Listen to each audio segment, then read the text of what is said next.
le leader de la bande à Fifi dans la peau de Jean-Luc Delarue? Peut-être un jour, mais pas tout de suite, le comédien a décliné la proposition et s'explique. En août 2012, la télévision française perdait l'une de ses plus grandes stars, Jean-Luc Delarue. Victime de ses addictions, il était décédé à l'âge de 48 ans quelques mois seulement après avoir annoncé être atteint d'un cancer de l'estomac et du péritoine. 10 ans après sa disparition, TF1 avait diffusé un documentaire intitulé Jean-Luc Delarue, 10 ans déjà, qui retraçait les coulisses de son ascension, de sa carrière, dévoilant ses qualités mais aussi ses névroses, et revenant sur ses succès et ses dérapages.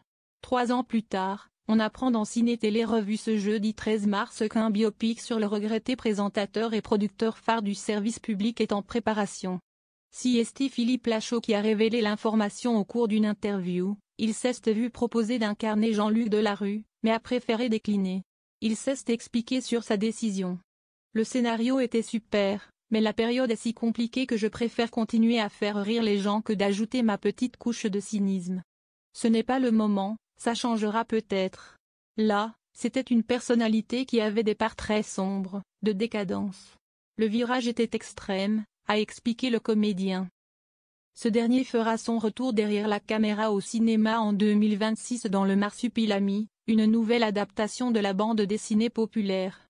En 2023, il avait fédéré près de 4,3 millions de téléspectateurs dans les salles avec son film Alibi.com 2. Il est donc bien parti pour, comme il le souhaite, continuer à divertir et amuser le grand public.